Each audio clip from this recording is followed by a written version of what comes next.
So,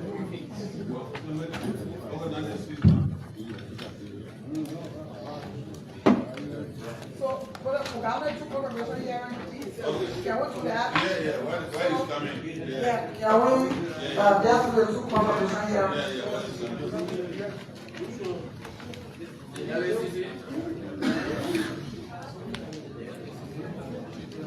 Conversation report.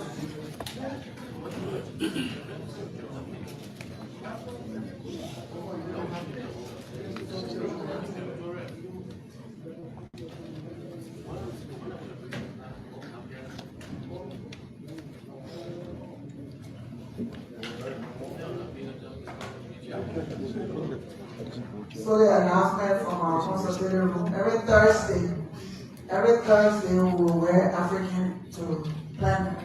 Thank you. On the general staff, senators, Yeah. people in the balcony, patronize Nigerian businesses where African traditional wear will be allowed. We will see Prince Bowie represented from County. Our people will be represented. Grandfather Maryland will come.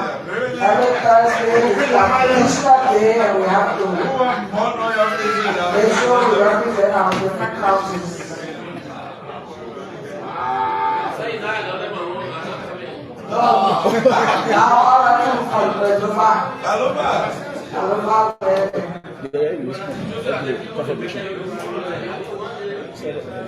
Confirmation report.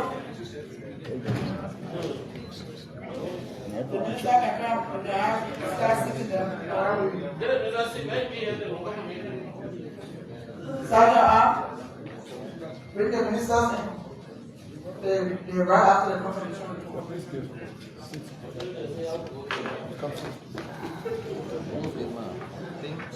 give a seat in the middle. Also, give me a seat in the middle.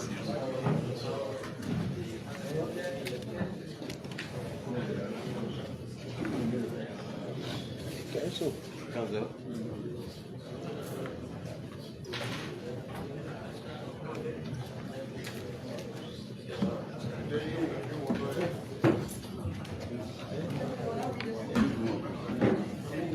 Welcome. Report from the Committee on Autonomous Commission Agencies on the confirmation here of Honorable Dr. Ivan F. Commando, Chairperson.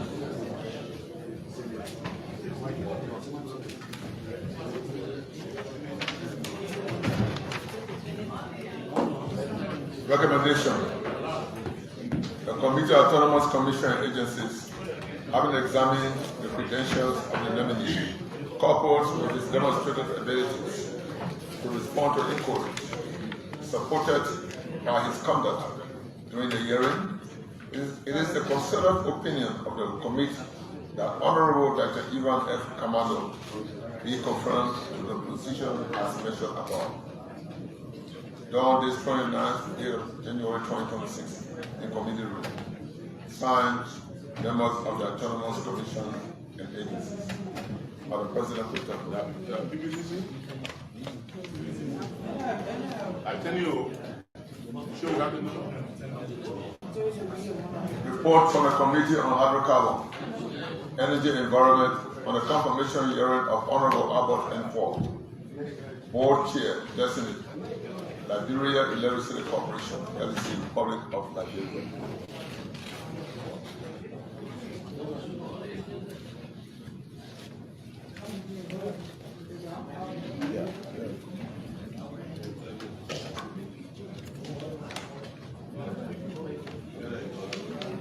Senator Bokas, Senator Musa. Committee's recommendation. Predicated upon the above mentioned, the committee therefore recommends to plenary that the nominee, Honorable Albert N. Ford, be confirmed as chair of the Board of Directors of Liberia Electricity Corporation, LLC, Republic of Liberia. Done in committee room on this 9th day of February 2026. Signed, members of the Committee on Hydrocarbon, Energy and Environment. By the President pro tempore. Distinguished colleagues will vote on the confirmation on the Hydrocarbon and Energy Committee for Honorable Awa and for co-chairman designate Electricity Corporation. Need a motion on that? No, it's not. Motion. Senator Jala. I don't know why I didn't know this, but Madam President, thank you for your recognition. I will move in second that the confirmation hearing for the co-chair of the Liberia Electric Corporation be done by votes on the record. Being endorsed and that will be taken on the record. We're going to rescind the motion. Are you ready to vote? Senator Senate, you call the vote. Full on the I need to stop. All right, so corrected. The chairman of the board. Mansour County, Senator Sahadi Joseph. We are voting for the chairman of the board of LEC. Senator Abraham Dara Dillon. From Nassau County, Senator Bezoga Finley. Sando County, Senator Councilor Gossi S. Chief. Senator Quinton O. Duncan. Muriel County, Senator J. Level Brown. I vote yes. Senator James P. Barney. Rankin Mount County, Senator Sion Boyantila. I vote yes. Senator Daba and Fabla. I vote yes. Bon County, Senator Prince Kemumwe. Vote yes. Senator Doneke Bay. Nimbal County, Senator Nyandi Twine Jr. Yes. Senator Sandra G. Kuba. Yes. Rangida County, Senator Zoe Maya Peno. I vote yes. Senator Thomas Yaya Leman. Lofa County, Senator Councilor Joseph Jara. Senator Monty Saras. Yes, please. Bobby County, Senator Eric Benisco Jr. Vote yes. Senator Ellis Jenaka Tyler. Miami County, Senator Abdullah Imaya James Nukwe. Senator Nathaniel F. McGill. Rosses County, Senator Wellington Devon Smith. Yes. Senator Bill T. Tolley. Rankin County, Senator Professor Albert Pache. Yes. Senator Timothy H. Batakwa. Virgin County, Senator Trinidad Bocha Segwe. Yes, yes. Senator Francis S. Doku II. Blackwood County, Senator Bodo County, and Senator Amara M. Thomas.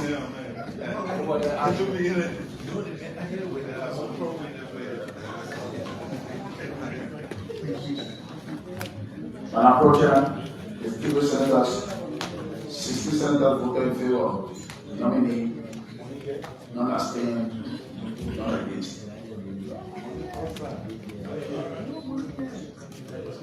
With that report, the Honorable Albert N. Ford is confirmed to the board as chairman of LEC. Senator Senate, please have the comment. We'll hold the second and then we will get for as attended. Bugale gama na obodo. So we defer, we start, the hearing. Sajama, This is the President-elect, the appearance of Honorable Roland Lafayette Key, Minister of Public Works and Road Development, as it relates to the status of roadways across the board.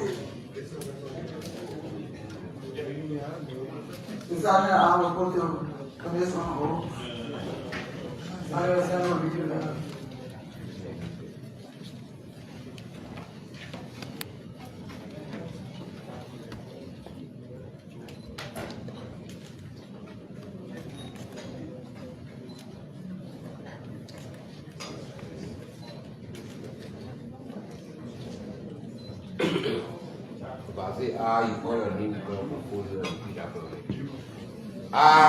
Roland Lafayette Giddens, Minister of Public Works. Do hereby swear Do hereby swear that the testimony I'm about to give the testimony I'm about to give and to my recollections to my recollection is the truth is the truth and nothing but the truth. and nothing but the truth. So help me God. So help me God.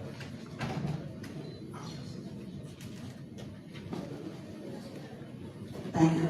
Secretary Senate, please read the communication and send it to the Minister of Public Works. Our Bureau Senate, January 28, 2046. Honorable Roland Lafayette Giddens, Minister of Foreign Works and Rural Development, Rovia Nigeria. Dear Mr. Minister, I present my compliments in my directive of the Senate in session. I apprise you that growing concerns have been raised by members of the Senate as it relates to the status of road work across the country. The Senate will have me to cite your appearance before the plenary of the Senate as a committee of the whole on Tuesday, February 10, 2026 at the hour of 12 noon in the Senate Chamber Annex. In view thereof, the Senate requests you to submit a comprehensive status report on all road works across the country to the office of the Secretary of the Senate on or before Thursday, February 5, 2026, for onward submission to the plenary of the Senate in order to be in an informed position before your appearance. Please accept the renewed assurances of my highest consideration and esteem. Kind regards. Sincerely, Secretary of the Senate.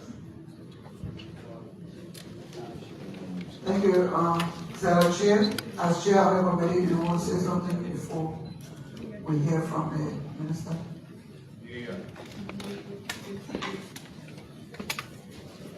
We want to welcome the Minister once more and to thank him for his contribution to nation building.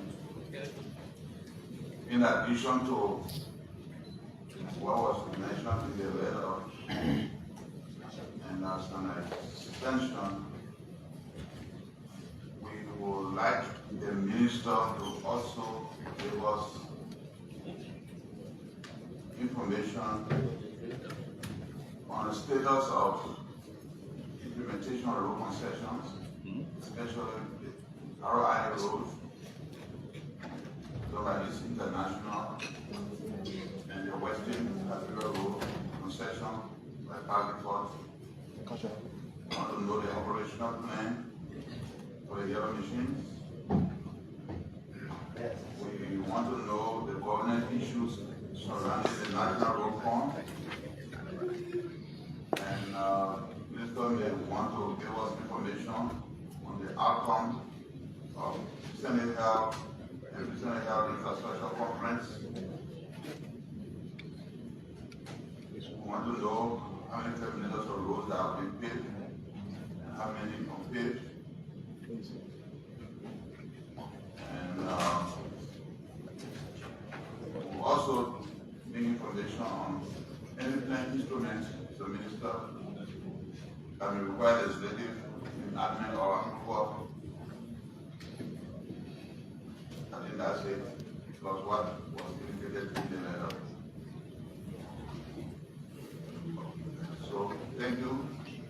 But in addressing, I saw your briefing, in addressing the zoning law and regulation on this implementation, we want to know your plans for resettlement of our citizens or compensation to them when necessary.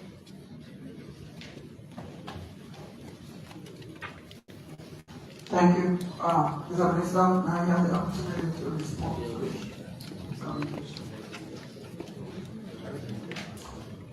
Thank you, Madam President.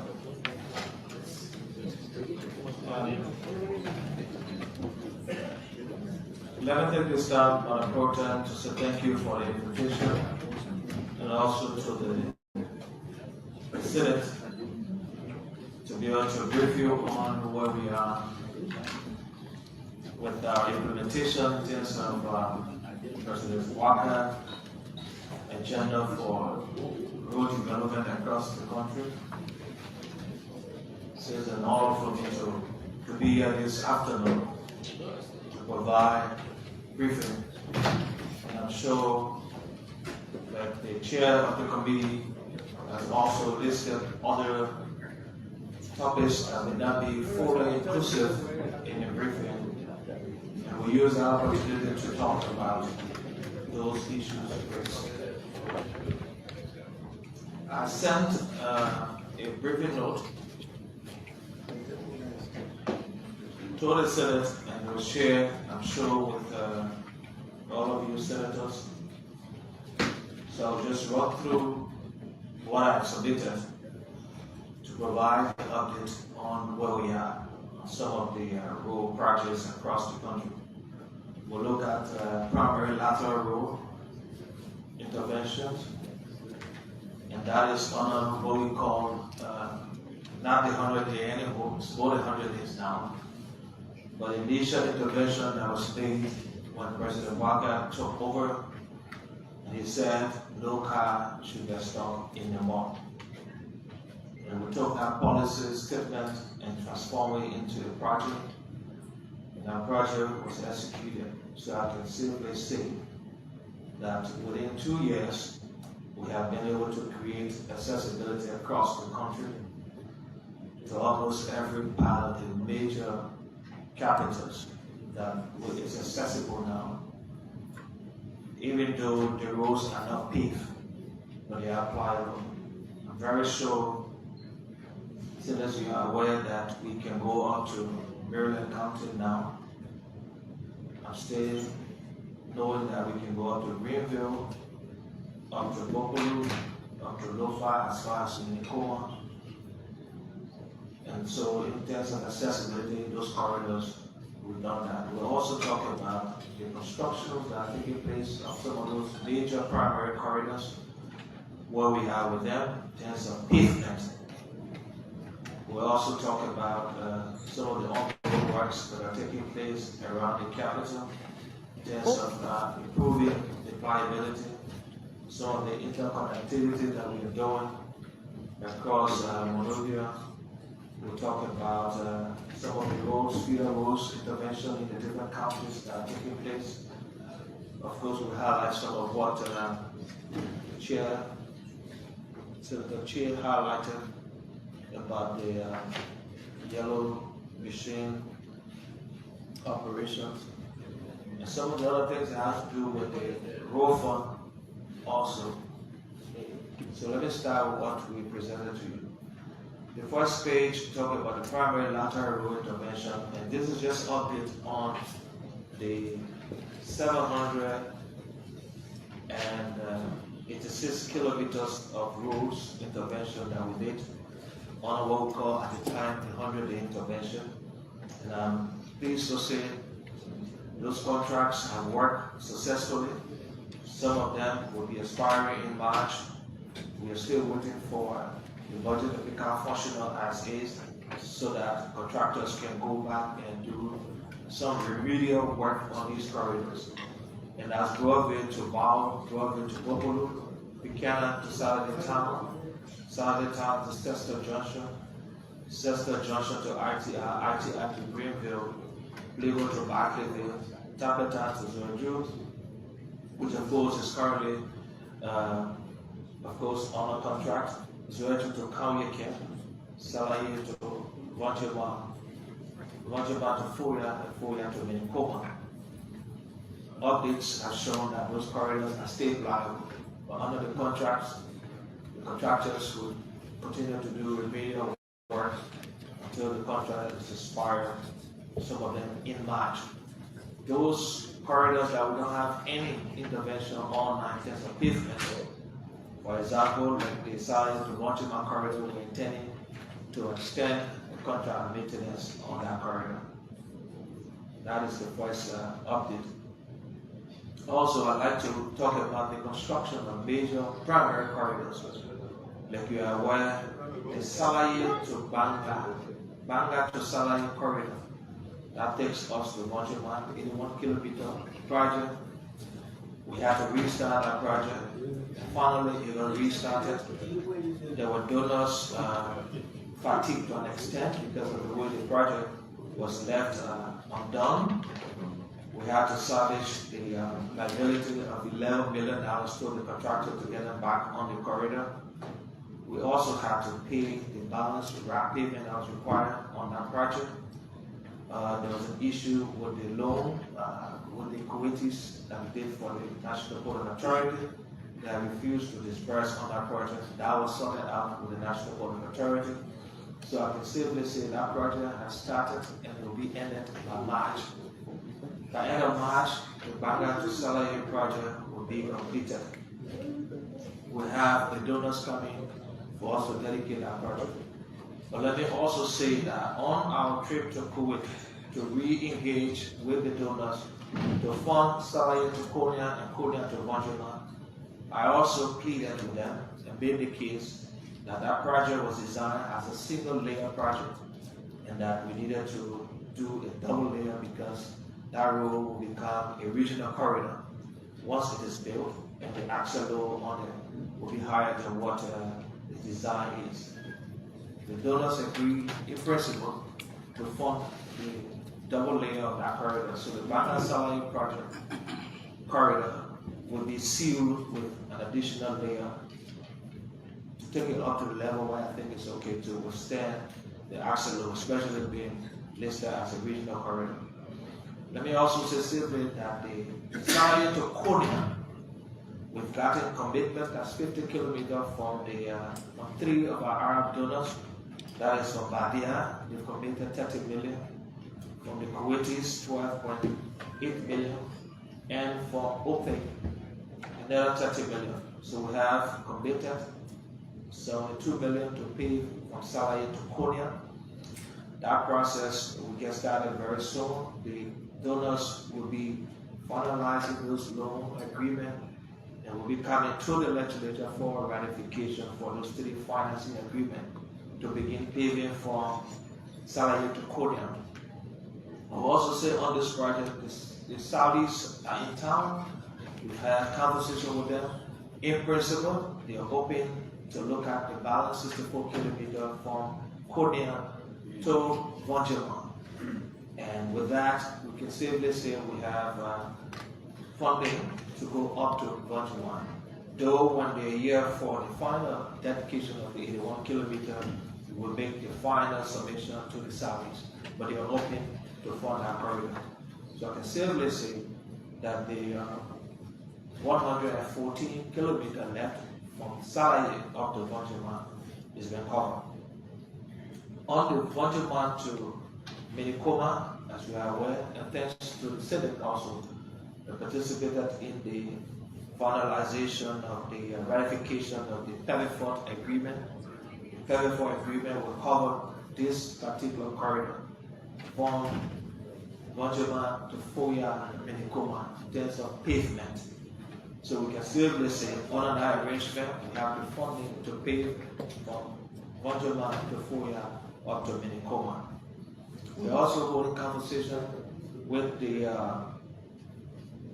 with eBay, that is the ECOWAC Bank, to also help us fund a portion of this financing on the side of the government of Liberia. So from Banjuma to Foya, Minikoma is covered. On the Ganta Sanikwili Yukipa project, which was about 67 kilometers. The first section is completed up to Sanikwili. Aslok and Jal have been doing maintenance on the corridor from Sanikwili to Yukipa, which is the balance. We have two companies working on that corridor, Chico and SSF, and there's conversation with them for an agreement to reach for that section to be paved. we hope we can get that finalized, and the section from Sanikole to Yekepa will be paved. Sanikole to Lokato, this project stopped because of an issue with the European Investment Bank that we had at the time. Of course, it's been resolved. We worked with the African Development Bank to close the financing gap, and the government itself has committed $4 billion in the budget as a part of on the funding towards that project. Not just that, but that project, the 20 kilometer from Fishtown to Kilibo and the 80 kilometer from Kalokin to Fishtown, which is not completed 100% yet. So these projects will get started. The Sanikole to Lokato have started already. It's about 85% complete.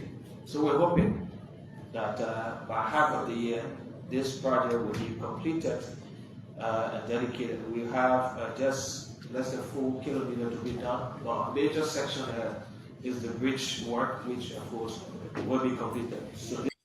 And so that's it here. Vex even want to say welcome to BKS TV and welcome to the Heat Hour program here on BKS TV. On the Heat Hour, we see dialogue and our confrontation. We see words and bullets. Today is the 10th day of February, AD 2026. We'd like to welcome you to the Tuesday edition of the Heat Hour program here on BKS TV. On the Heat Hour, we see dialogue and our confrontation. We see words and bullets. Again, a lot of things happened today in Liberia. A couple of them happened, but our panelists are already in the back. We'll be bringing them on, and we'll be discussing at least 2 major topics here tonight. One has to do with the citizen movement for change, ultimatum given to their vice chair for mobilization, Honorable B. Mark Bleon.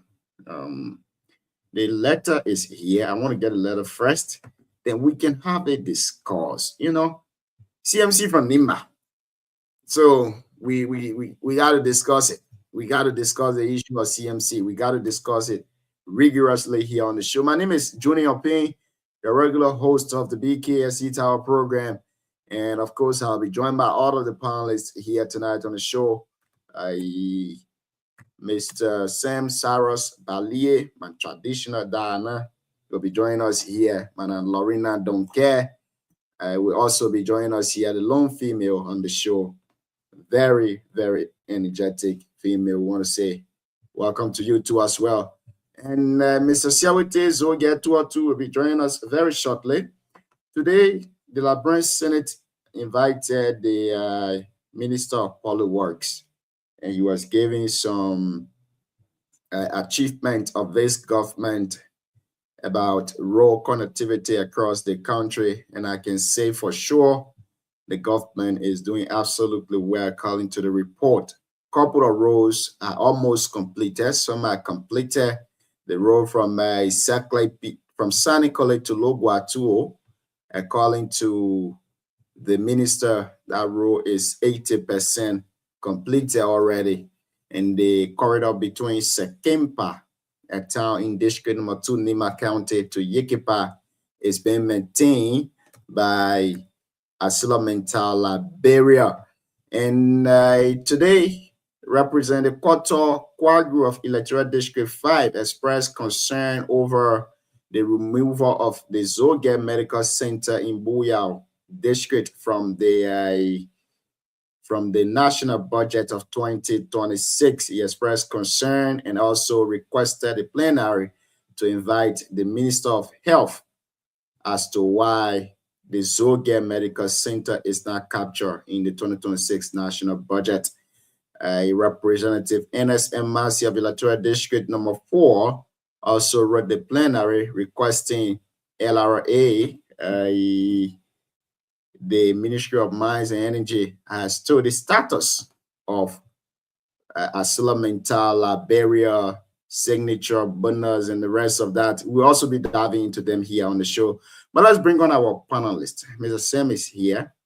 Madam Lorena Don't Get To is also here. Let's try to bring her on.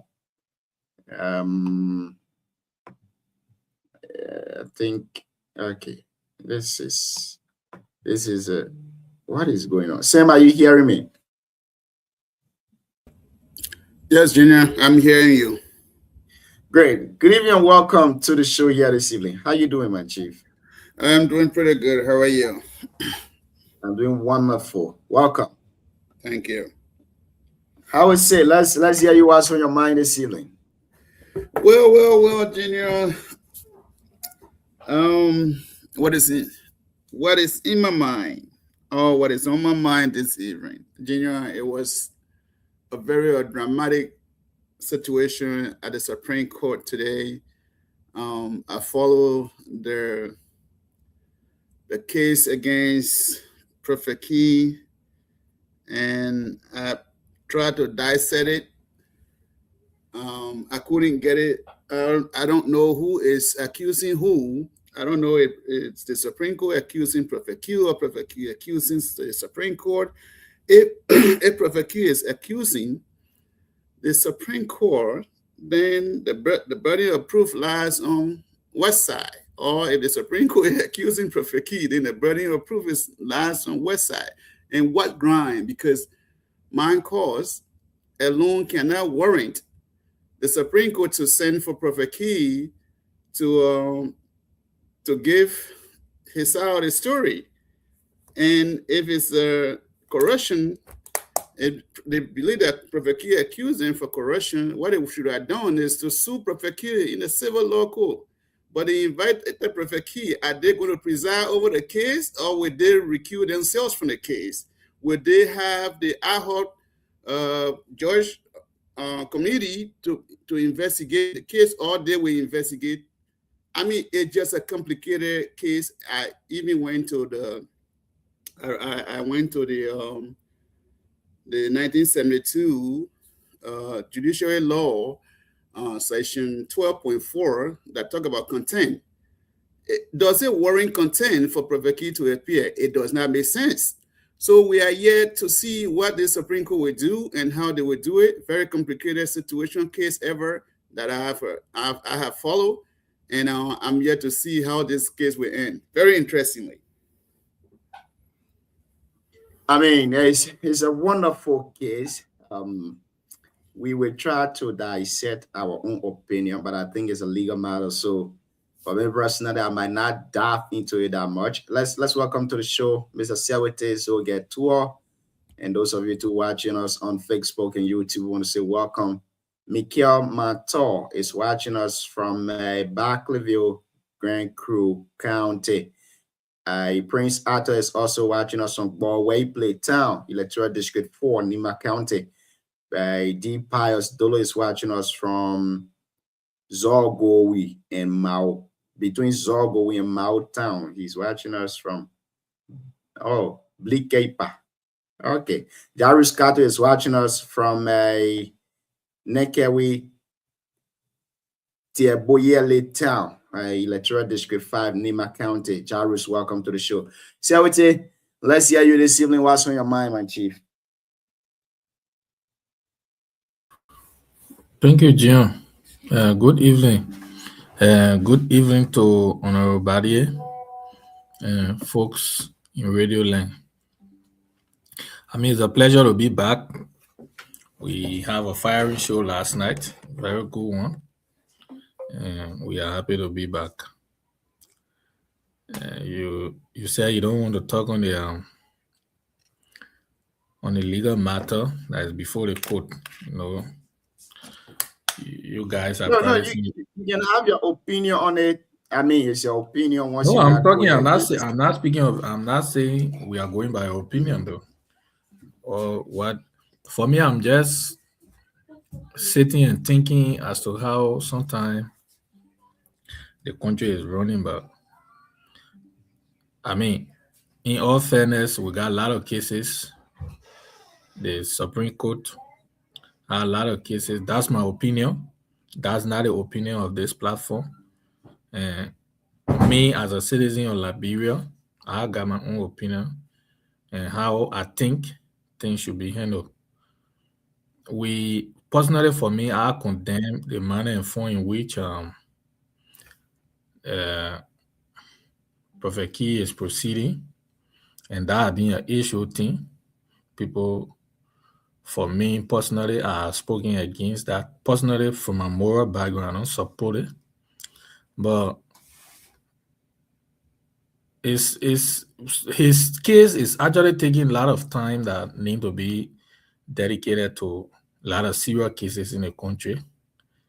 We got grave concern, a lot of grave cases before the Supreme Court that linger for the last, I don't know how many years. So, Prophet Key, as a person that we all know, for the Chief Justice who having to be one of our best from NIMBA, and who God help now is presiding over the Supreme Court, I think in my mind, he's making Prophet Key more popular because the legal reliance I'm looking at, just thinking to see whether, because from what I see is now a contempt, it's a hearing, and I mean, maybe in a layman world or understanding, they'll say, why you said this? And I don't know, you people that are reading law, what is not in the penal code or the penal law or under the Constitution, whether is applicable to that what we also need to understand. But to me, in my mind, it's just waste of time. That because at the end of the day, when you really look at the reason why lawyers are not going to that case, really is because they don't just want to be seen just because of the public and again their profession. They don't want to be seen as going. But mind you, if you're just ordinary cases, you're going to see. But it has to do with the Chief Justice, mind you. It has to do with the Chief Justice. So for me, in my mind, there are a lot of grave cases in the country that the court need to look at, because like the 15-year-old, I know 15 or 15-year-old child that was raped by the former deputy minister. They came out with that position. The guy who allegedly sodomized the child the other day. And we got grave cases, economic sabotage cases that are before the Supreme Court, like the 12 case, other cases. Why are you making why are you making Prophet Key hero? I mean, to me, it's just waste of time.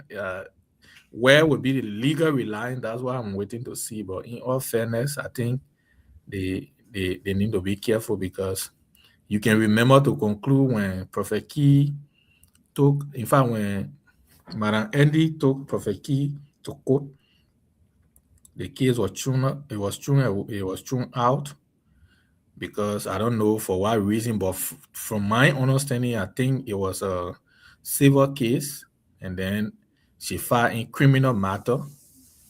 But in it all, that case were also being justified at the time court that, oh yes, it happened at it. All of the legal procedure was followed. But what I see for Prophet Key case, the reason why people are not showing up is just simple, because it's the Chief Justice who is presiding, who will want to show all kind of cases to make yourself your career, to damage your career, because that's Liberia now. If that in other countries, yes, people could go and plead for Key. So you saw the legal battle today. They had Prophet Key deliberately did that. You should know that he was guarded, because the man went without a lawyer. You can't tell me Prophet Key don't have a lawyer. The man went without a lawyer, and after he appeared, they asked him for a lawyer. He said he don't have a lawyer. Yep. So the court was compared, because on our jurisprudence, how you call them, the public defender, right?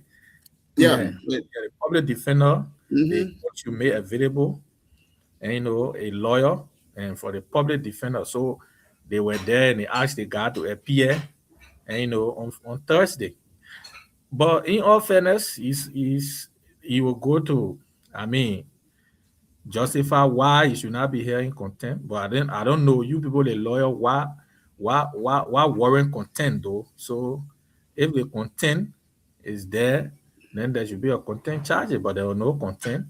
So they invited him, and then at some point they said, from what I understood from the press, is that Key was to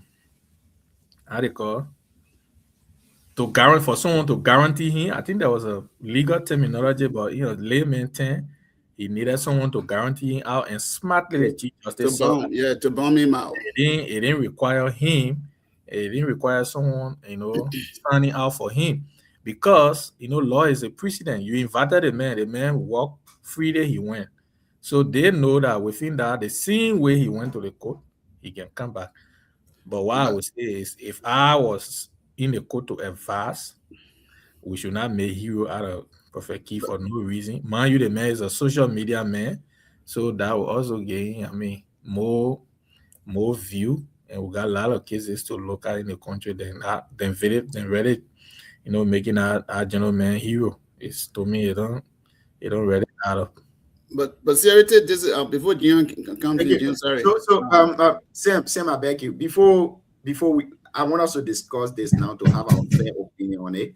So let me play the side of the Chief Justice when he went to Lofa County to break ground for the 10th Judicial Circuit Court in Lofa during the term of court opening. He spoke in the court, and this is what he said about this entire contempt thing. And I want to say shout out to Spawn TV for cutting this video. So we give credit to Spawn TV for this video. Now let's play the video. Let's get the side of the Chief Justice as to why or what warrant the contempt. Then we can have our side of the discussion.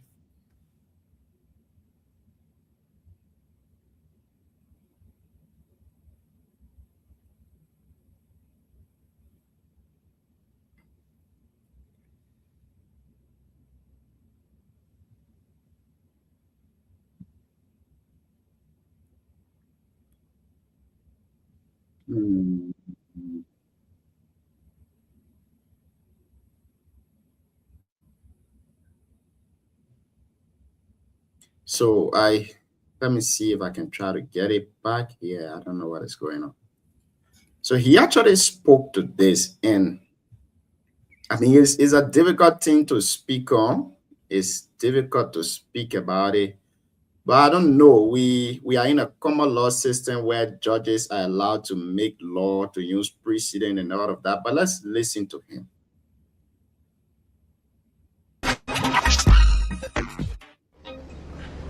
Those of you who came and said you want to be judge of your country, it is my hope and prayer that it is not a title that you want. It is the job. And that job is in local country. So if you are in Monrovia, move to local. If you don't have anything to do with attacker, let it be for around here, make some fun for yourself. Then you are not allowed to do business. Get your wife, your children to do your business. So that you can engage yourself. But you just the question will not see you in Monrovia when you are now on duty. Once you are there, the terrorist automatically cease and turn back to the government. This issue is a serious matter for me because Ray, I think I got the wrong clip. I think I had the wrong clip, folks. Still of us, Yelesa Vice watching us from Trump Country. Yelesa, welcome to the show this evening. The man Roland Dunn also watching us this evening from Camp 4 Yekepa. Roland, how is Camp 4 this evening? Welcome to the show. Please help us to share the show. Other people, invite somebody to listen alongside you here tonight. If you're just joining us too, you are listening to the Heat Hour program here on BKS TV. On the Heat Hour, we say dialogue and our confrontation. We say words and not bullet.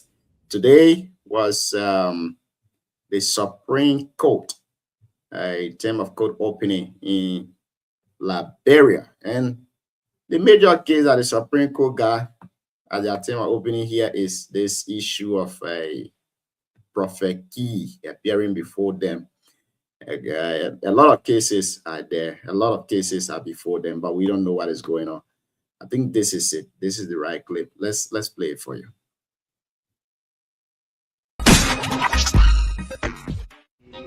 recent time they have been attacked on the Supreme Court. Specifically on the Chief Justice and even the mother of the Chief Justice. The Supreme Court felt that it is an honor to cite Prophet Key here the so-called event, why he cannot get any contempt, but the meaning is what? Outright accusing the mother of the chief sitting teacher. Now, I think you got it right there. The reason why he was cited was for demeaning the court. So he's called to show cause why he's not here, why he should not be held in contempt. Now, the first thing that we have to establish is that Prophet Key is not being sued by the Supreme Court. Prophet Key is being called so that he can show cause as to why he's not being held in contempt. Title 17 of our judicial law, the Judicial Law Library, which is called the Title 17, that was enacted in 1972. That law gave rise to the justices, be it the judges and the justices, to cite any individual for contempt. Now, contempt can be in court, contempt can be out of court. We don't know which type of contempt that Prophet Key has been cited for. That's for one thing. By calling to the Chief Justice, he's being called because he has been using some profane languages on his mother, and also he has been demeaning the court. Now, he will go to appear before the court as to why he has been demeaning them. That's the reason they're calling him. Why are you bringing insult on the Honorable Supreme Court? Now, if you cannot provide cause, in the same Title 17, that Title 17, I think Section 12.4 downward to Section 12.5, Section 12.6, those section gives the different kind of contempt. Now, under that in Section 17, 12.5, it gives contempt for criminal offenses. I don't know whether Prophet Key behavior warrant criminal contempt. I don't know. But the court is the best interpreter of the law. So for me, I'm following the process. I think this would be the first of a kind in the history of our country or our judicial sector for such a ruling or a hearing to be done. Now, one thing that we also need to take into consideration is that we are living in a common law system. In a common law system, judges are given the authority to make law. They make law based on precedent. They make law based on past cases, past incidences. They can take it from maybe England or wherever they want to take it from, where those similar cases have been heard before, adjudicated before. Then they can use it to adjudicate the matter before them if the law is silenced on that. So we don't know what it would do. We don't know what will be the outcome of it. But again, that's a Supreme Court. The name is given to them, the Supreme Court. They are not suing Prophet Key. They are calling him for him to give cause as to why he will not be here in contempt. And like you said, Sewete, one of the most smart things that Prophet Key did today was not appearing with a lawyer. And I'm pretty sure that somebody advised him behind the scene, because there is no way that he will appear with a lawyer and give any valid reason why he was using those remarks on the Supreme Court, the Chief Justice, or why he was demeaning the court. He will not give a reason to that. So the only way you can bypass this entire situation is to appear and say, I do not have a lawyer. Now, since he do not have a lawyer, the Constitution gives the right to him so that he can be legally represented. What is going to happen the next Thursday is that those lawyers assigned to him, in my mind, in my opinion as a law student, they will go there and say they are still finding the facts of the case, and they will ask for continuance. And that continuance, it might be granted to them, or it will not be granted to them. We don't know, but I'm certain that the continuance will be granted to them. And if the continuance is granted to them, behind the scene, and they will tell Prophet Key, refrain from saying anything to the Supreme Court, just leave it as it is. And this term of court will soon close. So they will just keep asking for continuance until the term of court is closed, and that case will be on docket again until the next term of court, which of course they will not call him anymore, because he can be carrying a civil matter while you got, according to our Constitution, criminal cases are given preference over civil cases. And as it stands, we all know that the Supreme Court has a lot of criminal cases on their docket. Therefore, they have to go with those cases and then forget about the civil case. In my opinion, that's what will happen. Sam, So Dion, thank you. I come in before Sam can right? 1 minute. You know, I think you are already you partially, you know, agreeing with me. So Yes. that with all of what you said, to me in my mind today was actually a waste of time. Look, the High Court, when I was listening to the journalist today, when he said in a year time, sometimes adjudication or cases, sometimes it's around 10 cases, sometimes in a whole year, in 12 months. These days it's around 15. Now we have serial cases. The only thing you can do is to just call a man for conference, and you know, in my mind, Prophet Key, because Man U Labrador signed a lot of treaties. That's why holding us. We signed a lot of treaties. We got what they call freedom. For me, I would never support that young man, you know, kind of orthodox, you know, attitude that he's exhibiting.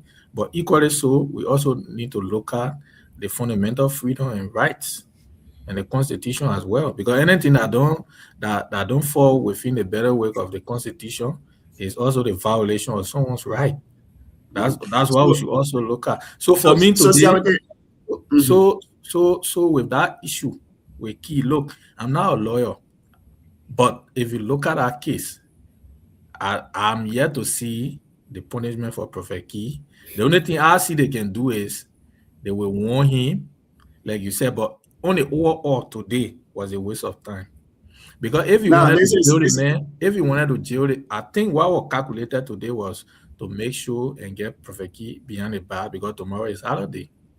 That's what I saw. So with all the legal proceeding, they should pass through the legal proceeding. This is what the court will do. If Prophet Key would have appeared today before the court, and he will not give cause as to why he shouldn't be held in contempt, therefore the court will place him behind bars. And if they do that, what they are going to do is that they will invite him on a tomorrow is holiday, which is Wednesday. They will invite him on Thursday. And if he appear before the court, contempt does not warrant imprisonment, from my understanding, according to what I see in the law. Contempt does not warrant imprisonment. They will fine him. And according to the Title 17 law, that Title 17 gives the fine, the different fines, which one of them is $300.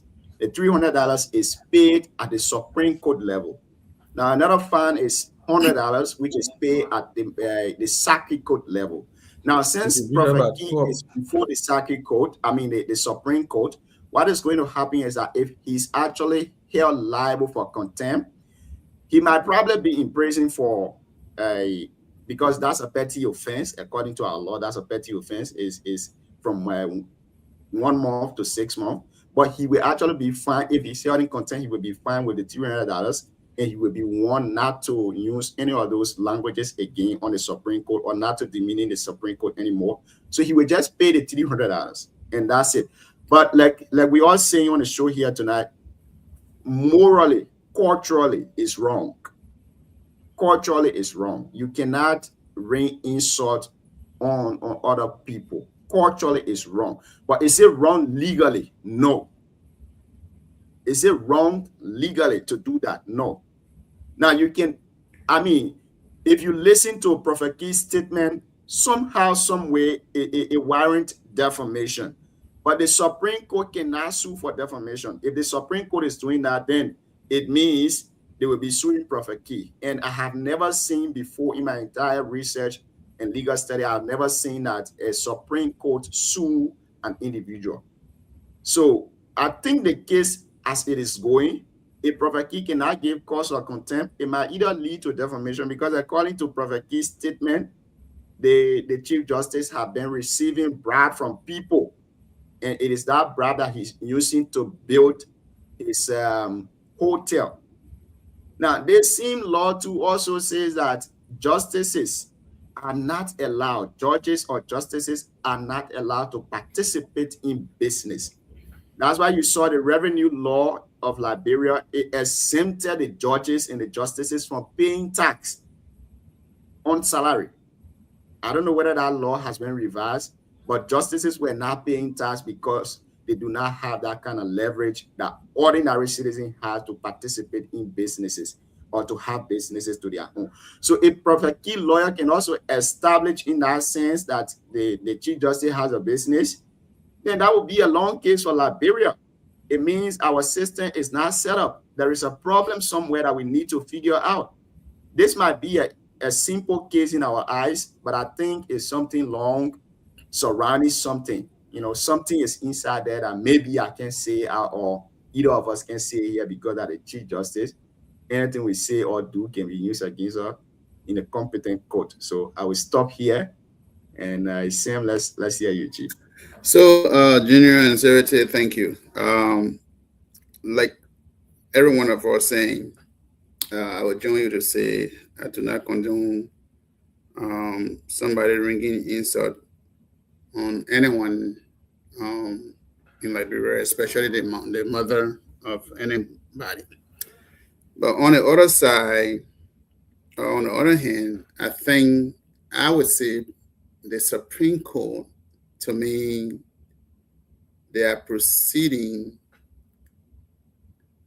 maybe different way. Let me be careful. But contempt is actually criminal contempt.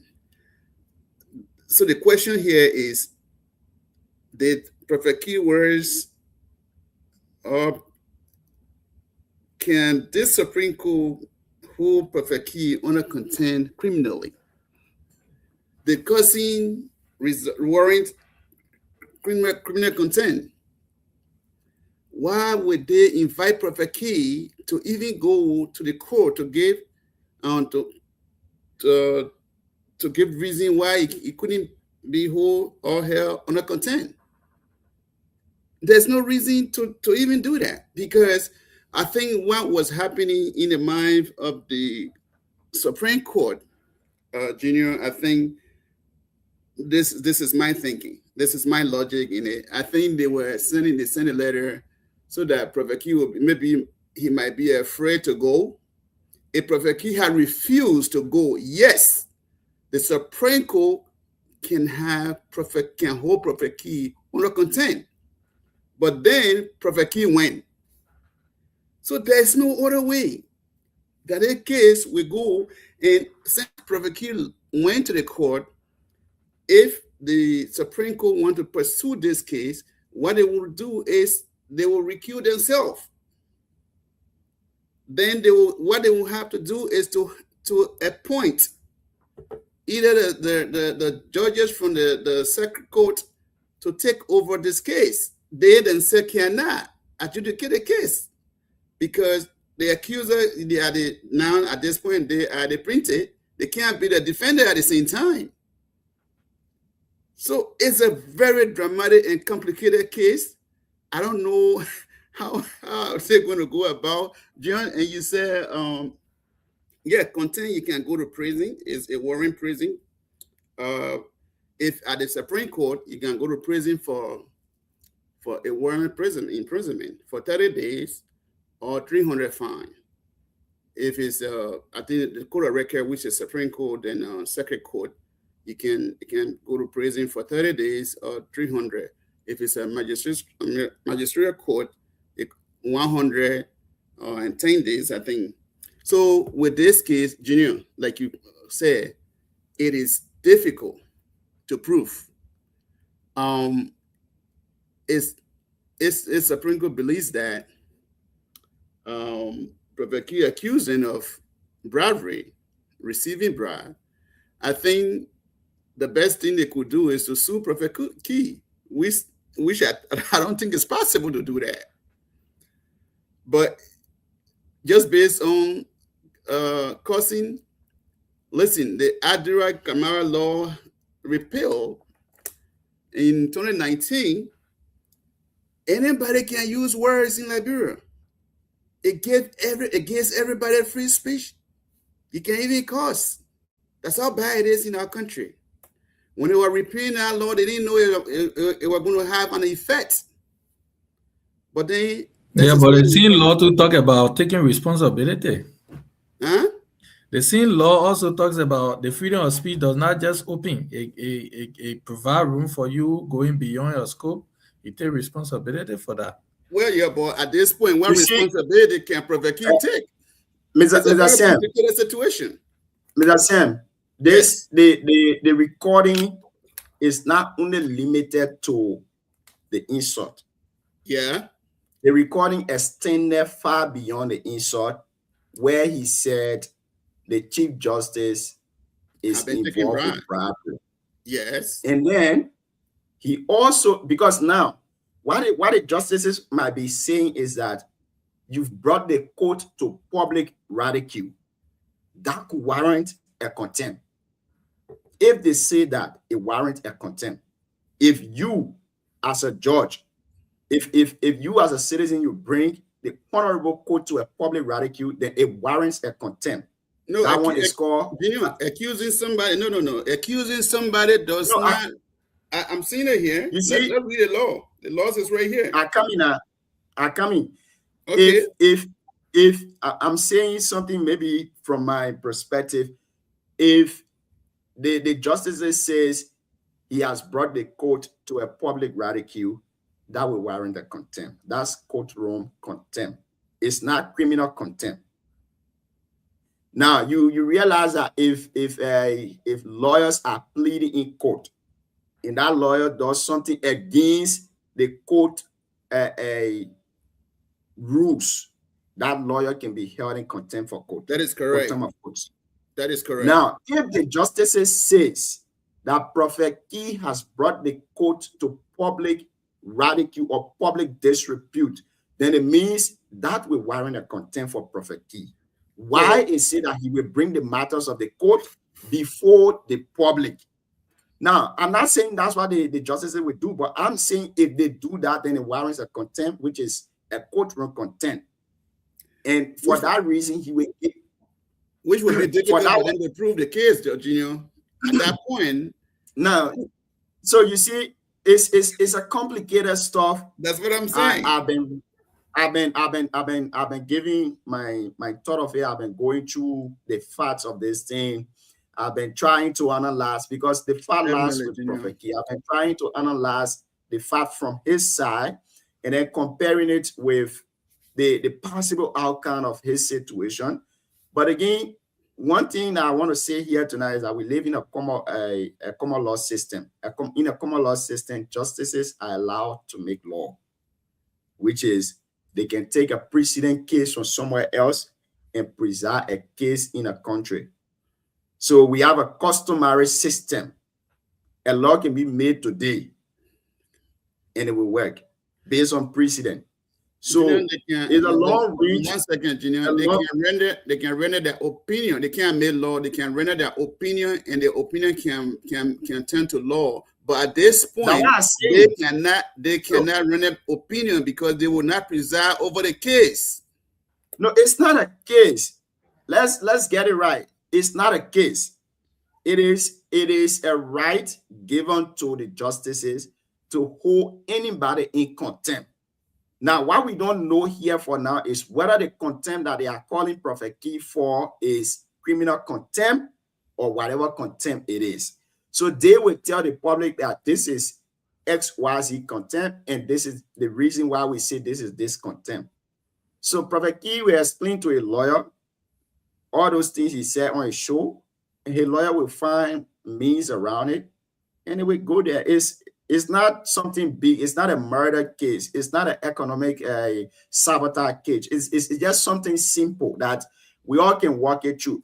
Now, for me, I believe that if a precedent is taken from today, moving forward, Prophet Key or anybody who be doer of such offense will not do it anymore.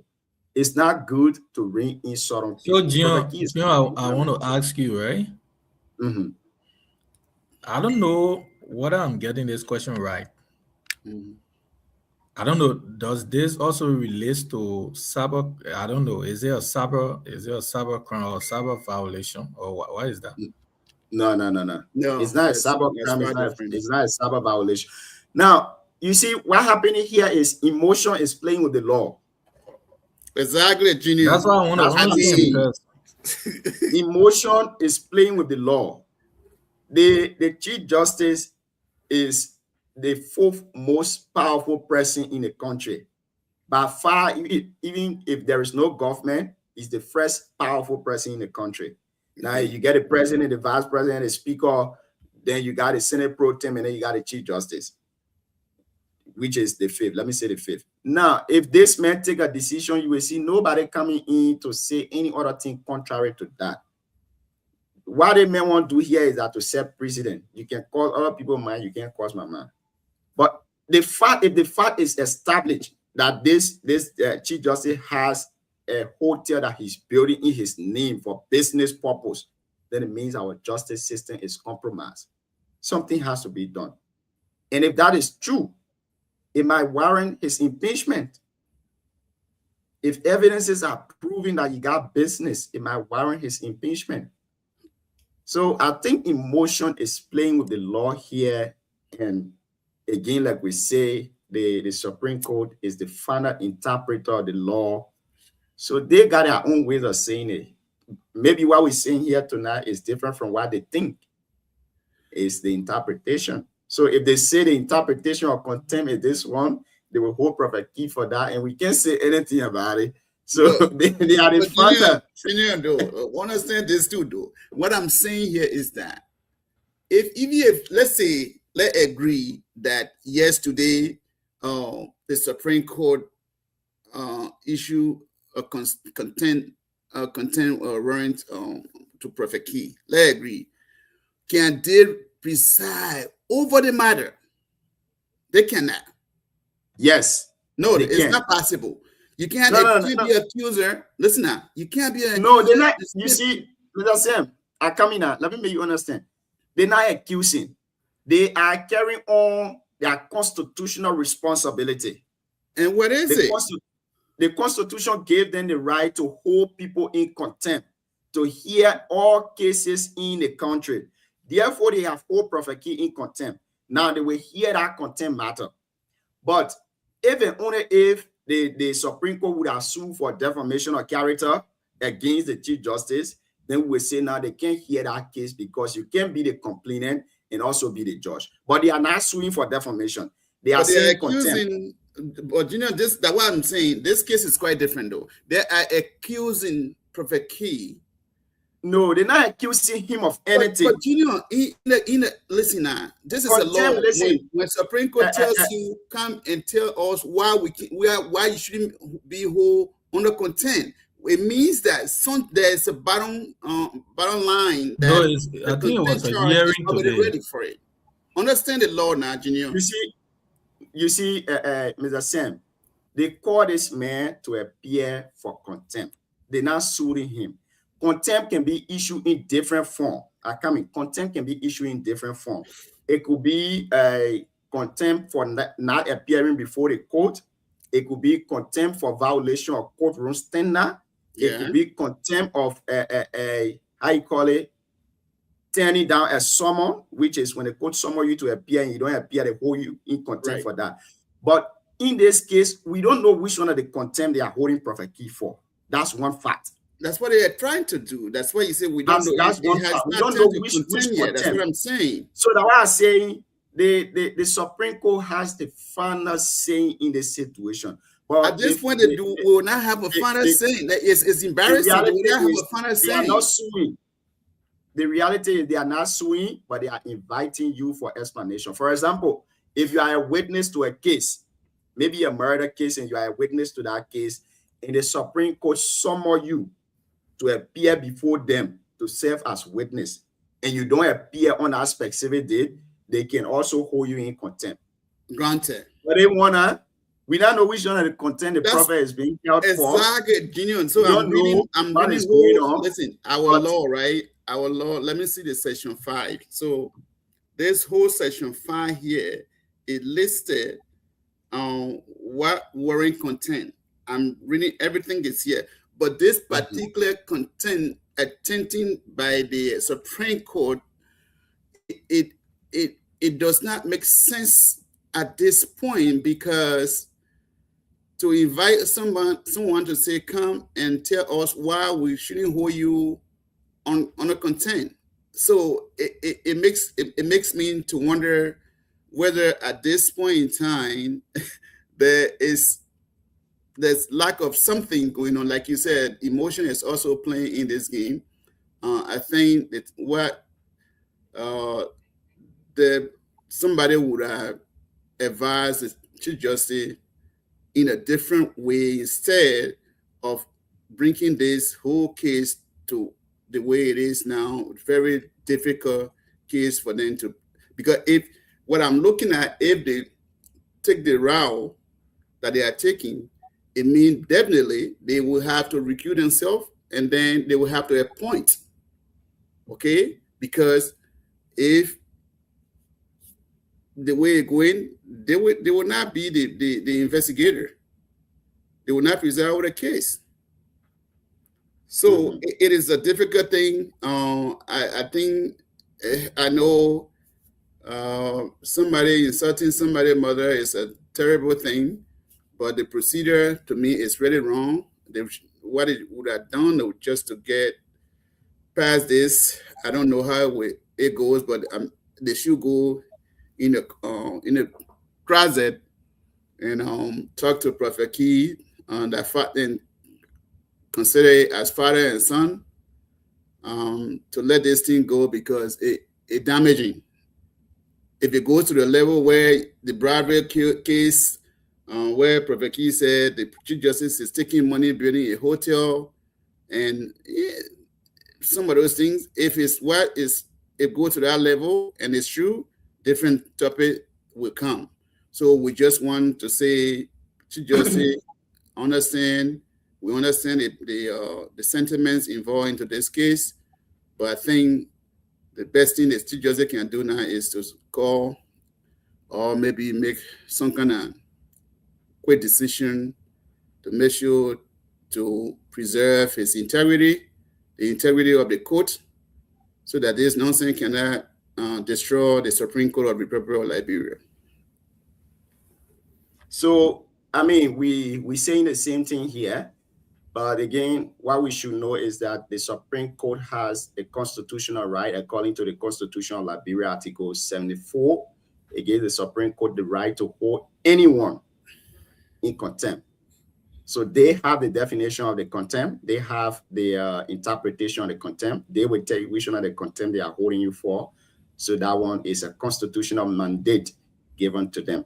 But again, we look forward to the case. We hope that Thursday, Prophet Key will appear to make his side clear, and we'll get to know what it is. You know, the law, there is a saying that if you don't know anything, it's new to you. Therefore, we are new to this, so we'll follow it. Now, let's move on.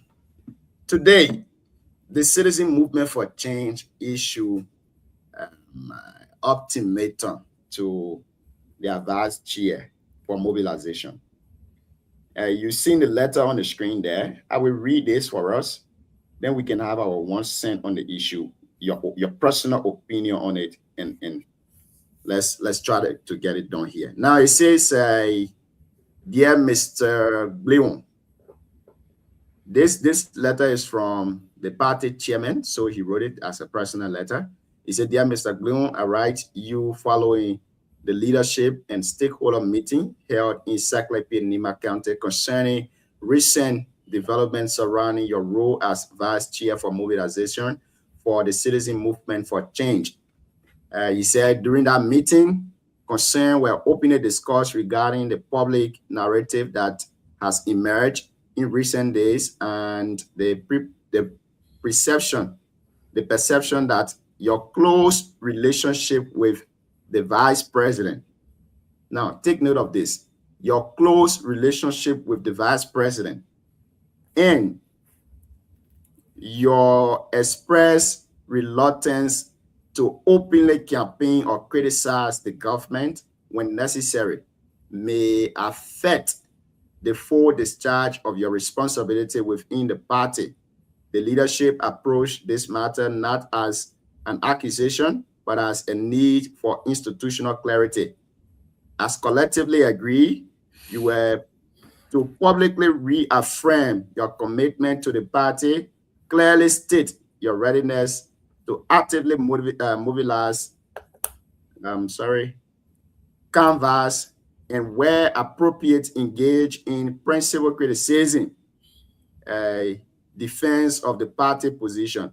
This clarification was to be issued on not later than 12 noon Monday to dispel speculation and restore public confidence. As of the time of this communication, that agreed clarification has not been made.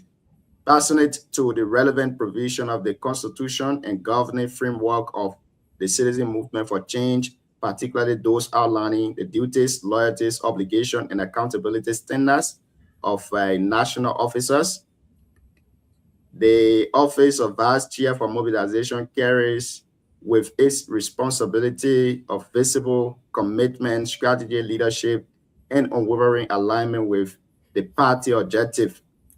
This letter therefore serves as partner and a reminder of the resolution reached at the NIMA meeting. We respectfully request that you immediately issue the agreed public clarification, reaffirming your commitment, blah, blah, blah. And this is the last part. He says, we value your contribution to the party. Okay. Should this not be done, the party may be compelled to consider appropriate administrative action consistent with its constitutional provision. It is our sincere hope that such measure will not be necessary. Now, you listen to that. This is like, if you don't do this, we will take this action. According to them, according to this letter, somebody from their camp sent it to me today. And they said they had a meeting with Mr. Glewan in Seklepi. And in that meeting, they concluded that Mark Glewan should issue a public statement reaffirming his loyalty to the party.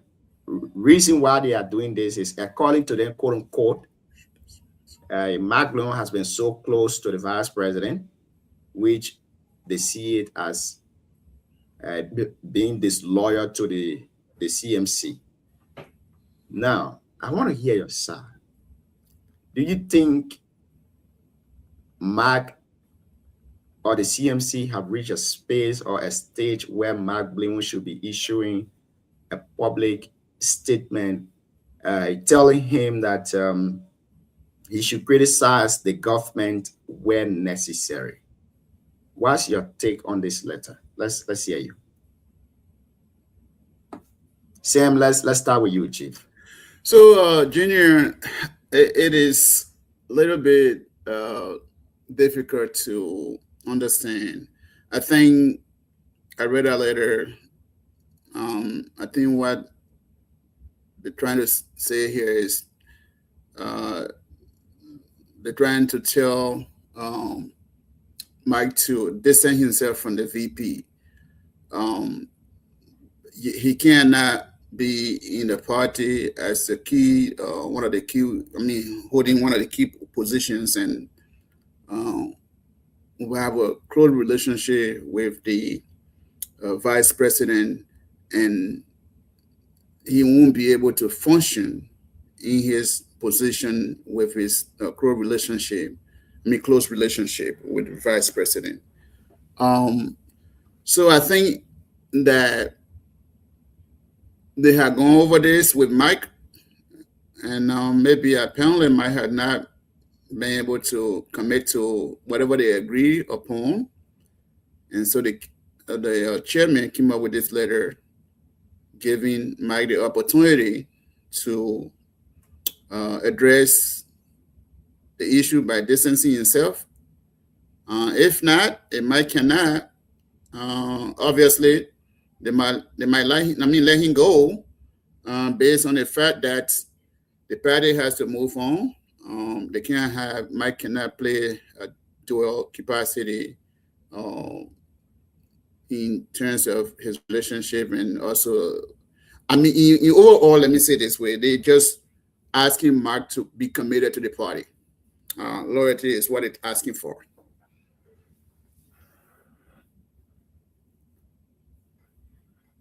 You're muted. In your opinion, do you think Mark has been disloyal to the CMC? I know you've been following the CMC, you've been following Mark Bleon. Do you think Mark has been disloyal to the CMC? It's not my position to say Mike has not. I mean, in your opinion, you've been following the politics. Again, I cannot sit on the show and say Mike has not. What the letter says is what we have to explain and what we have to understand. I'm not in CNC party. I'm not with Jeremiah Kuhn. I don't know Mike and Jeremiah Kuhn relationship, so I can't speak on to something that I don't really have enough knowledge on. Okay, great. Sawate Zoget Tour. This is Nima politics, Nima issue. Another day again for another topic. Let's hear you on this one.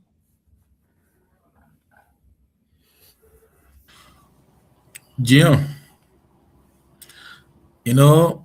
for me, sometimes when we speak on issue as such, I'm one person, I speak my mind. I don't shy away from how I believe and how I think on the other day when you got glasses on today, the other day when the issue came out, I made my position very clear that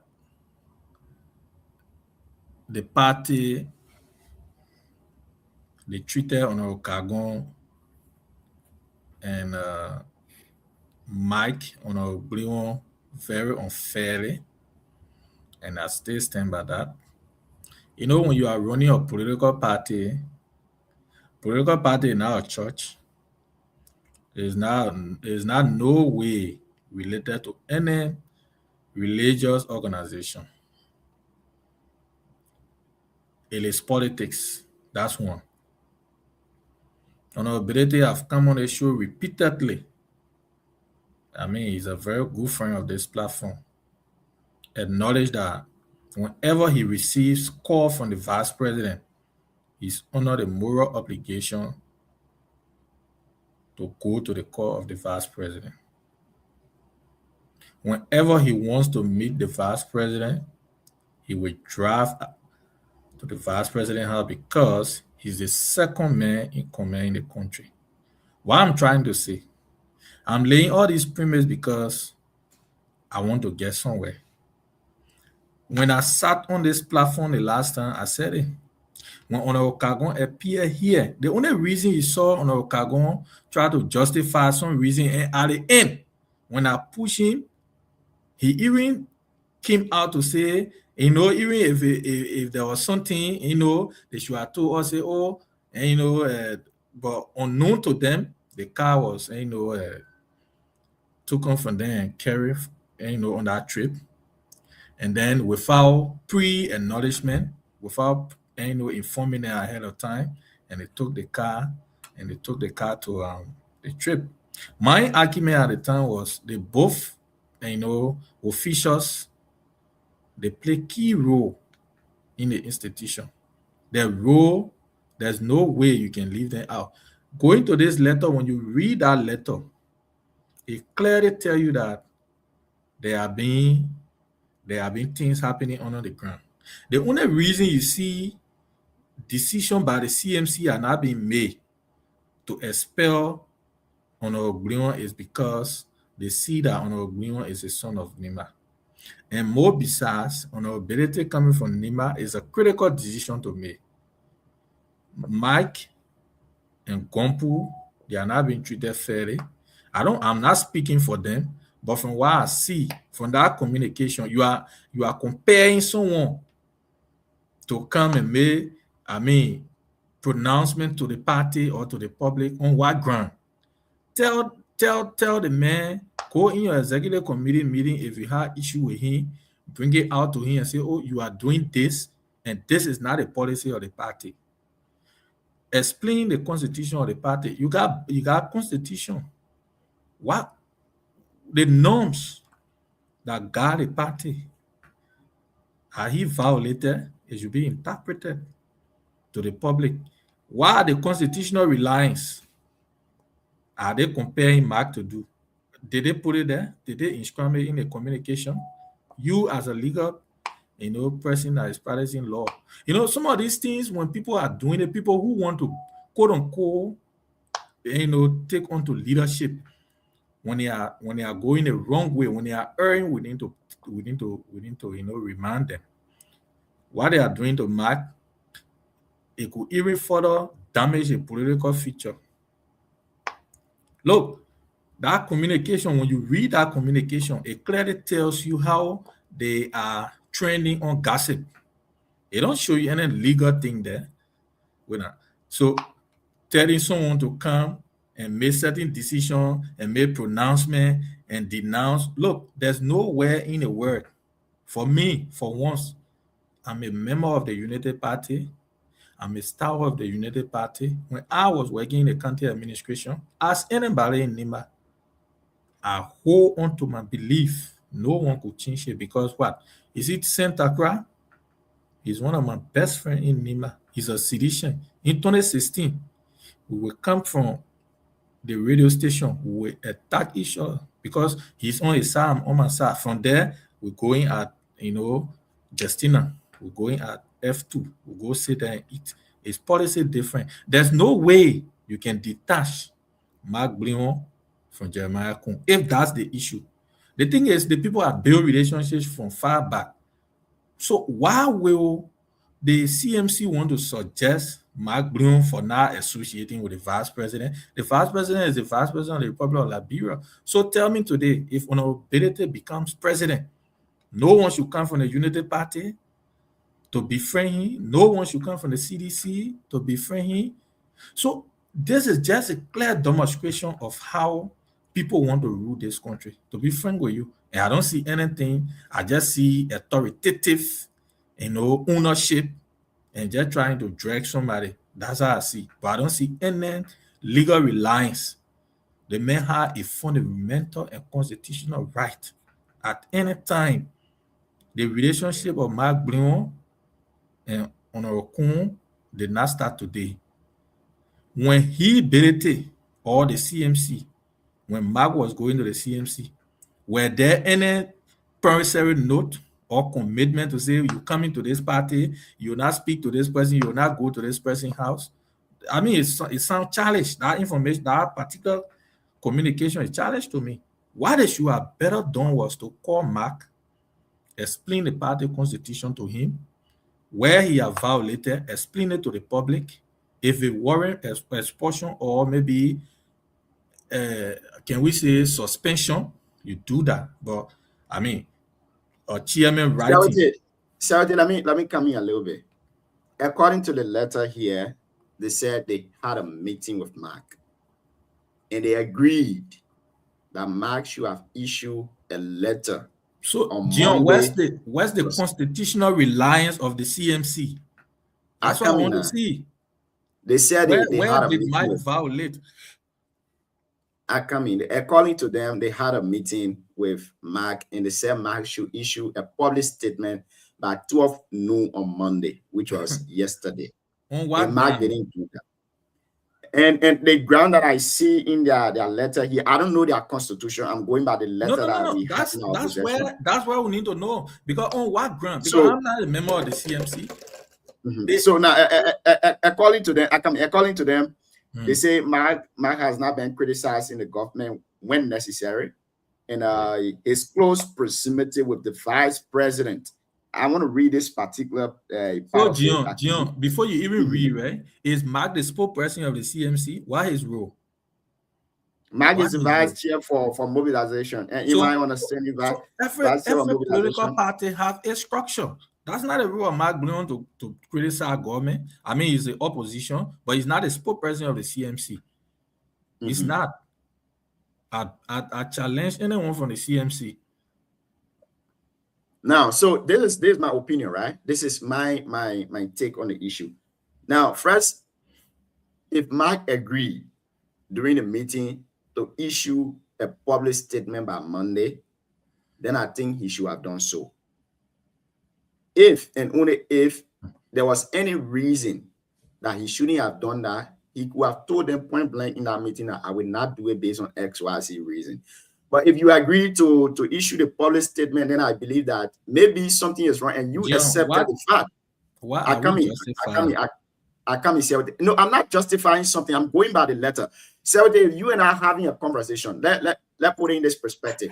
If you and I have an issue, and then we go to settle that issue, and we come out to one understanding that I supposed to take on some responsibility, and I don't do that, then it means the blame will be on me. So it seems like during that meeting, Mark accepted his fault, and he agreed to issue a public statement. I'm looking at this from different perspective. So if it is because of that car issue, if Mark believed that he was right to tell them, say, "Yo, keep the car here until certain reasons are given to me," and they go for that meeting, Mark will have said, "Oh, this is what you guys did, and it's not good." Now, another point that I see here that I don't think I will support the CMC for is the proximity with the vice president. Come on. Politics is different from relationship. Husband and wife can have a different political stand. That does not stop the fact that they are husband and wife. Friends can have a different political stand. That does not mean they will cut off their friendship. Mark Bleon and Vice President Jeremiah Kpanakun are friends. They came from a long way. In fact, according to information, Mark was a chairman. I don't know whether chairman or mobilization was for Friends of Jeremiah Kpanakun. And he has been. Politically, Mark would disagree with the vice president. I agree. But to say his close proximity with the vice president, then I get concerned, I get worried. What in case that, okay, you got people in the CMC and they had their relationship with people in the CDC or the Unity Party, will you tell them to stop having that kind of proximity with them? It's wrong. But if they got reason to believe that Mark is indeed taking information from them and carrying it to the vice president, then that would be an issue. That would be a verified and adjustable ground for them. But you see, but to say proximity with the person, relationship with the person, that means you're trying to say that this person shouldn't go closer to this person. They shouldn't even visit them. They shouldn't call them. So in that direction, I think they were wrong. But if Mark accepted this thing that he will release a public statement in that meeting that he went for, then I think Mark too is wrong. Then he should have done it. He should have issued a public statement. Gian, look, you know, Mark is now a kid. Beyond the scene, I mean, the first thing is from what have come to the public, you'll get to understand that there's something happening. There's something happening. From the day the issue of Mark came out, I made my position very clear that there was something cooking, and this is what is happening. I said it the last time that the CMC was unfair. The treatment was unfair. So from this communication, it clearly shows you because they believe that might have had close proximity from what they assume. Those are reasons why they don't even trust him going on trip with them, because quote unquote probably he will expose some of the strategy, not being committed to the party. So from the communication, you clearly know that there's a serious problem in the CMC. The issue of trust is no more. It's no more. Even if Mike come out and make a public position, it don't still change that. I hold on to the belief that the CMC does not have any trust in Mark Bleon, so they should not pretend about it. And I will not sit on this platform to say, oh, the CMC is right. The first in the communication they wrote, there's there's no constitutional reliance. Mike will come today and tell you, say, we did not have a meeting. Will you believe the CMC?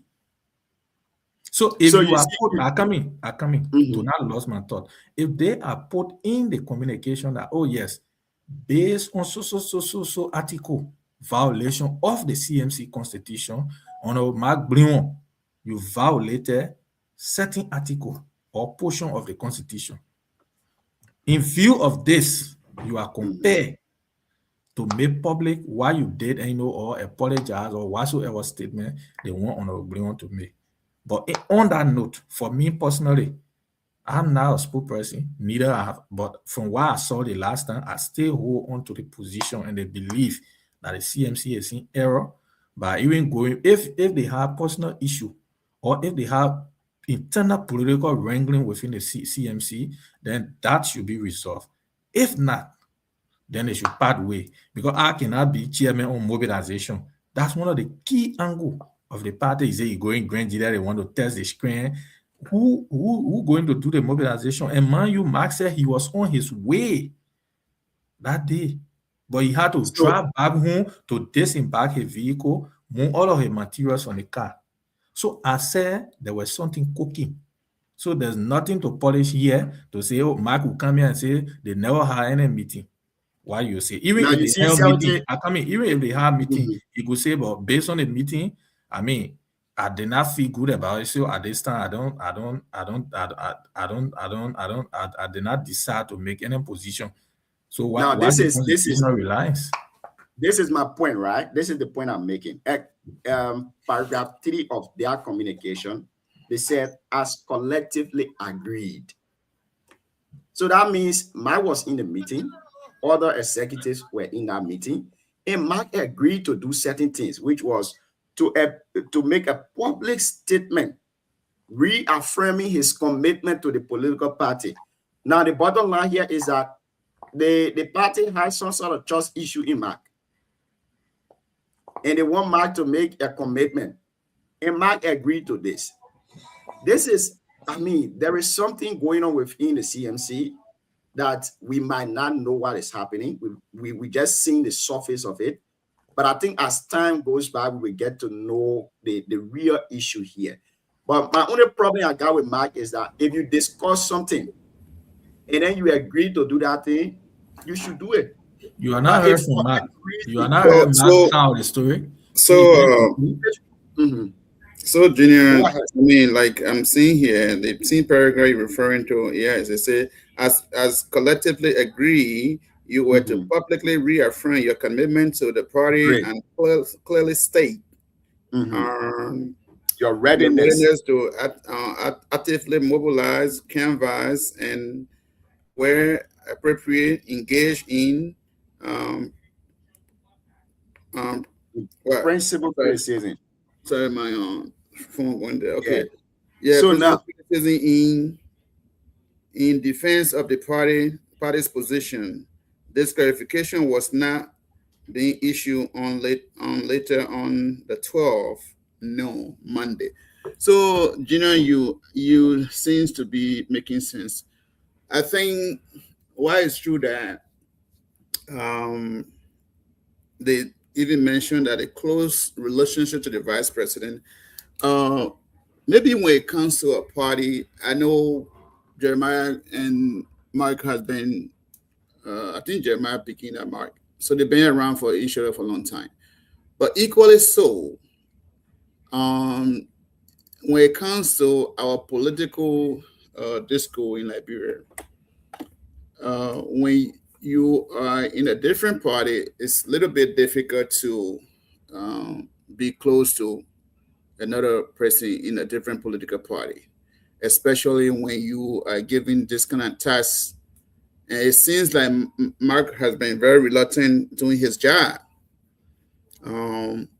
That's why, as per the letter that is released, as per the letter, yeah, what we're seeing here is like Mark has been reluctant doing his job. And they went to meeting, and maybe he made a commitment to them that yes, I will do whatever you guys say I should do, but he didn't do it on Monday. Yesterday, I believe. So now they're writing here another more letter, so that he can do what he agreed to do. If not, maybe they will make a decision that his loyalty to the party is no longer needed. Maybe his service to the party is no longer needed, and they can discontinue his service to the party.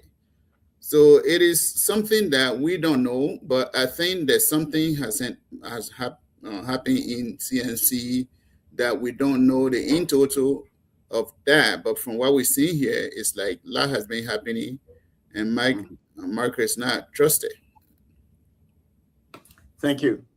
So I would say you want to say something here before we close on this to go to the next topic.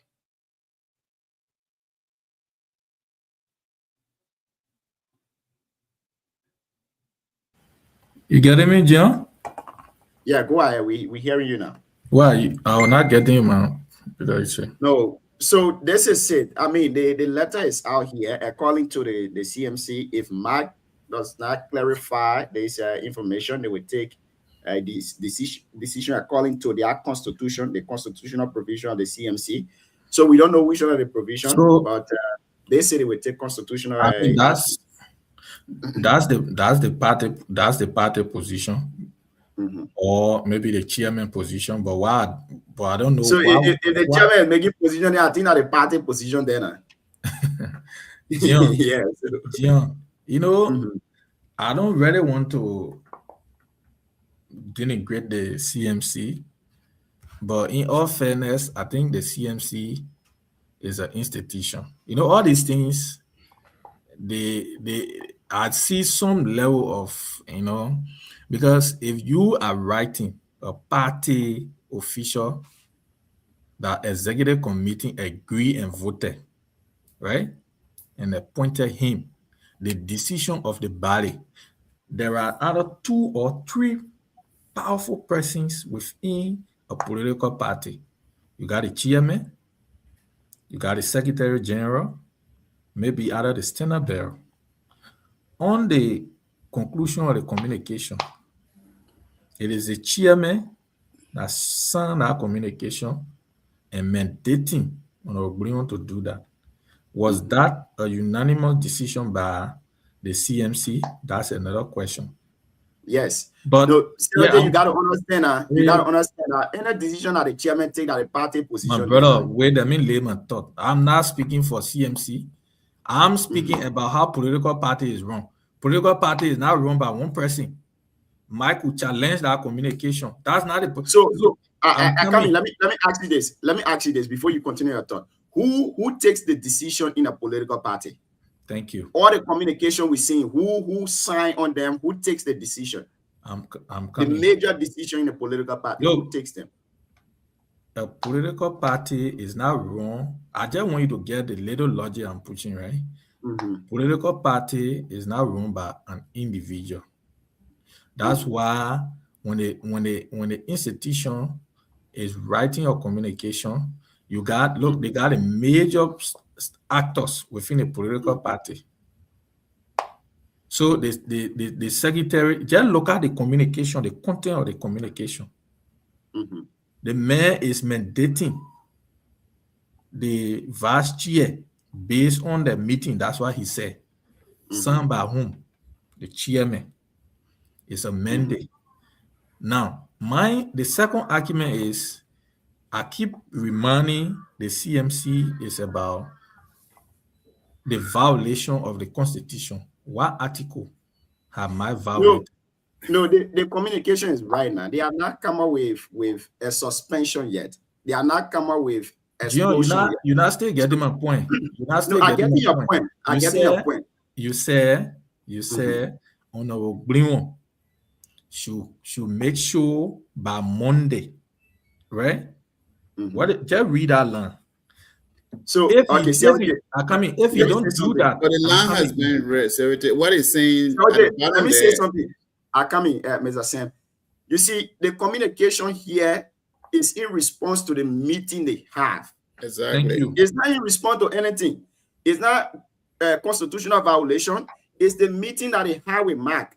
So this is where I got the issue with Mark. If you have meeting and then you accepted to do certain thing, you must do it. And political party decision is taken by the chairman. The chairman is the higher decision maker in a political party. Every formal communication that is going out there is written by the chairman and signed by the chairman on behalf of the political party. That's the NEC rules, and all of us know that. So if they are writing Mark Bloom, it is the chairman that will write a communication. If the Secretary General write a communication, the chairman will sign it because it is the work of the Secretary General to do the writing.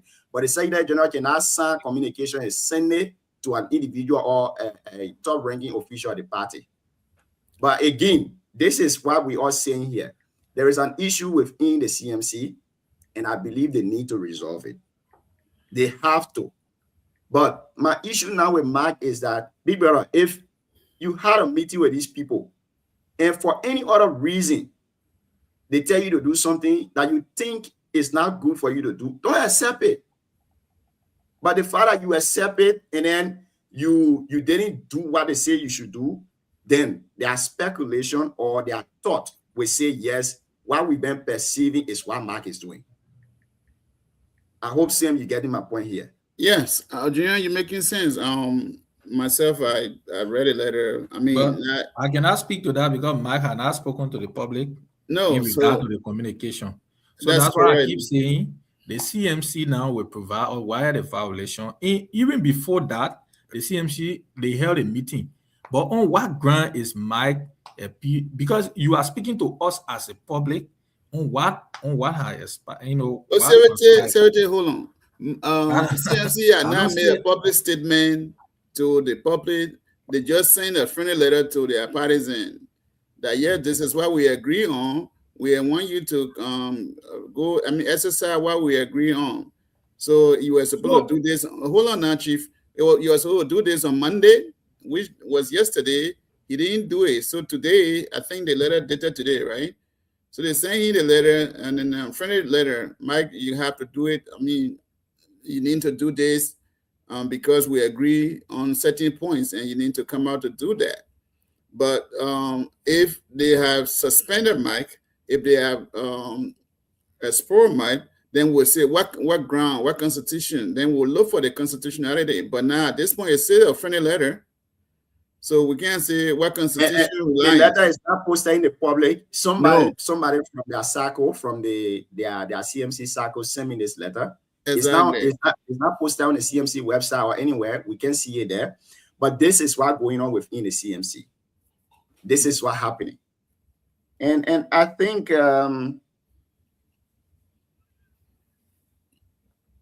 okay. Now there's whole issue of the CMC. We will keep following the news. But I want us to discuss this thing. The University of Liberia. This is where we'll close on. We've almost exhausted our time. The University of Liberia, the final budget is out. Just in case you want to get a copy, or then you can go on the website of the. You can go on the. Let me get the right place where you can get it from here. You can go on the website of the Ministry of Finance and Development Planning. You can go on their website and you will get the final copy of the 2026 national budget. Now, a lot of things are within the budget, which I want to appreciate the NEMA lawmakers. They stood up, they stood their ground. A lot of allocation were done to NEMA. For the NEMA University, they received over $2 million this year. Now, the University of Liberia, for this fiscal year, the budget that was allocated to them, University of Liberia, is $40,587,284. Now, in 2024, they received 33 million. 2025, they received 33 million. In 2026, they are receiving 45 million. This is my question. With this money that the University of Liberia is receiving, what are they doing with it? Why is it that we still have issue of, school not being painted? Why we still have issue of bathroom on the campus? What are they doing with this money, Chief? Sam, let's hear you on this, and then we can call it a day for today. 45 million in 2026. 2024 was 33 million. 2025 was the same 33 million. In 2026 is 45 million. What is happening? What are they doing with this money? Why is it that you all keep being the same? Student carrying chairs on their head from one classroom to another. The school campus not painted. It does not represent a state-run university in the country. What are they doing with all of these allocation? Let's hear you, Sam. So, Junior, I'm not sure the population, the number of students, and the number of faculties in the UL. But remember too now, the million might sound pretty interesting. This is a university that the students are not paying tuition. We got stationery. There are a lot of things that in school, the school does not just run itself. So it requires a lot of money. Then it might sound to us here like 40 million. Yes, it sounds pretty good. But Junior, how about Mr. Sam? I'm coming, Chief. 40 million. Let's see how we not sure how much goes to salaries. Everything. From the look of things, I think everything, because we're not seeing tangible impact. Then we also look at stationaries.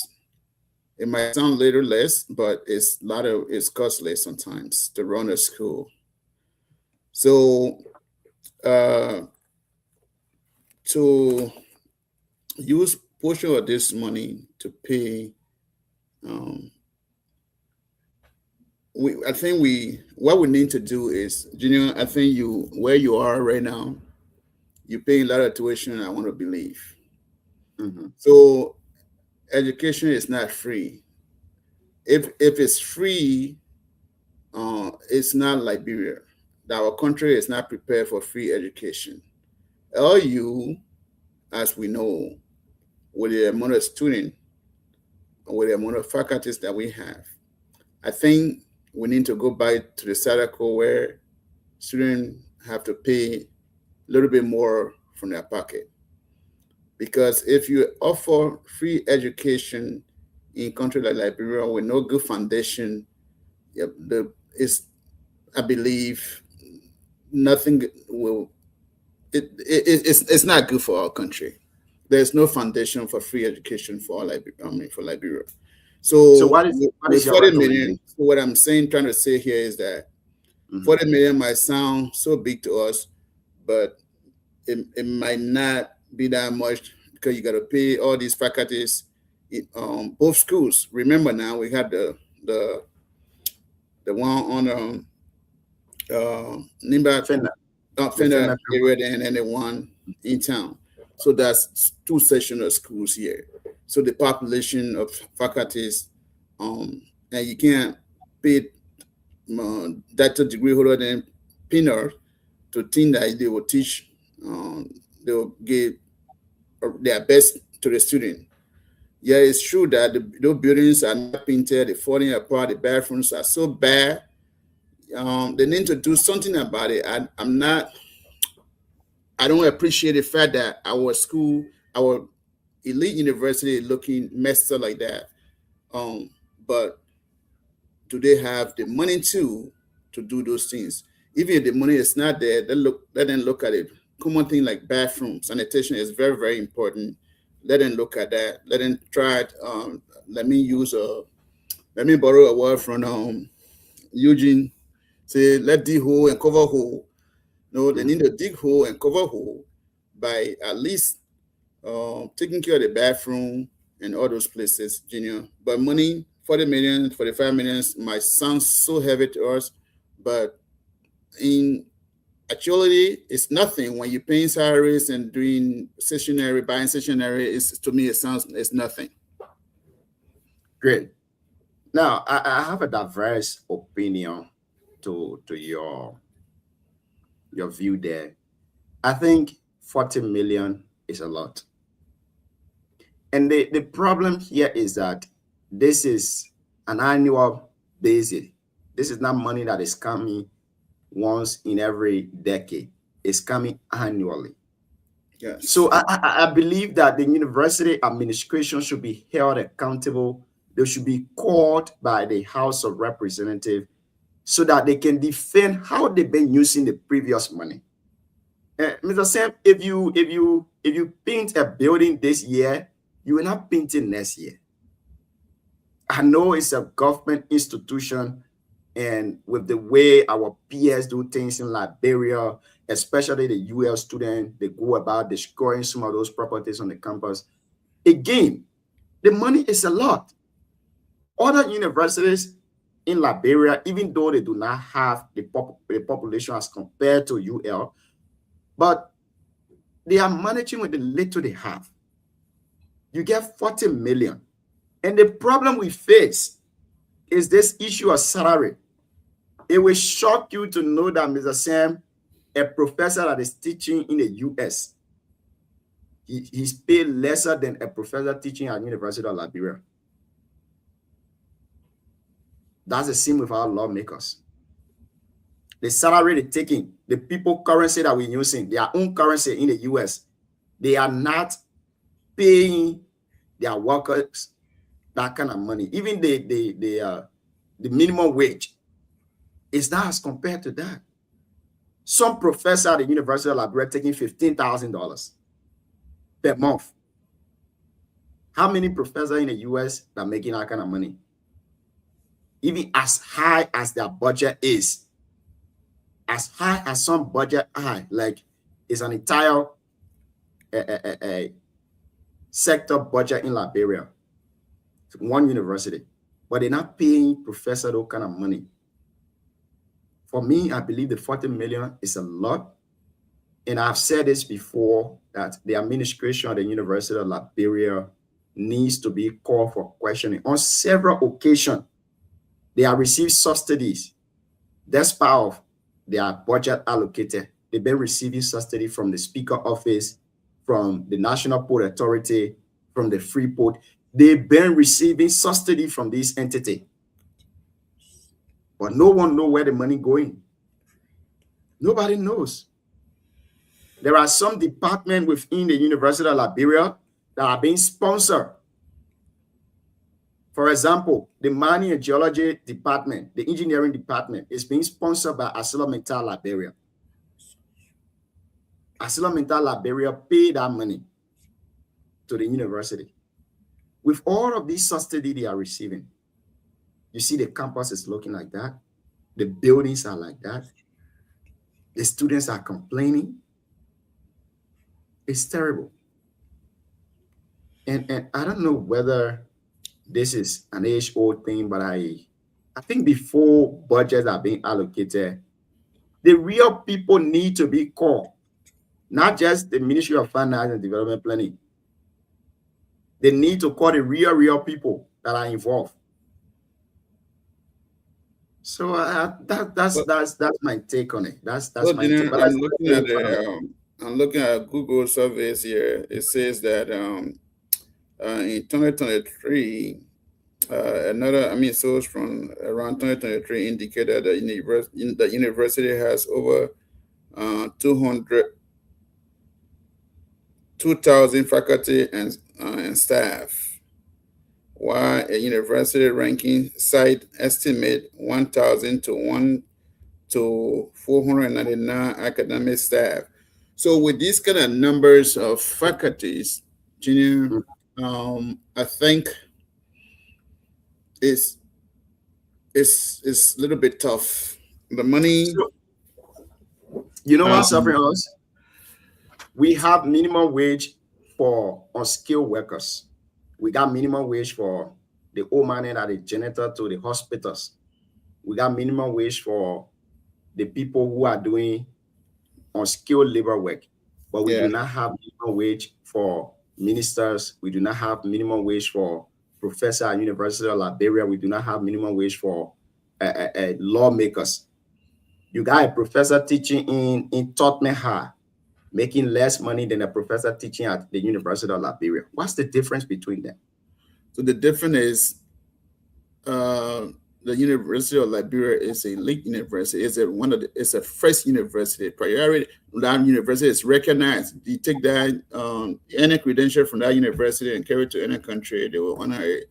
A credential from Tubman University. They might not honor it as compared to University of Liberia. So, and that being said, University of Liberia Junior, those money sounds so much huge, but I can tell you, it costly to run a school. To be honest, it's costly to run a school, especially a school that the amount of students that they're not paying tuition. Junior, it's tough.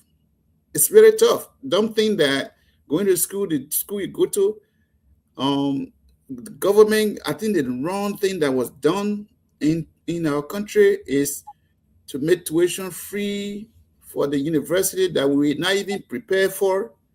And we have to give for, listen, if we were paying tuition in the university, this 45 million, then we're talking about it might even be more than that, depending how much per course. Junior, when I was in school here, I paid $800 per credit.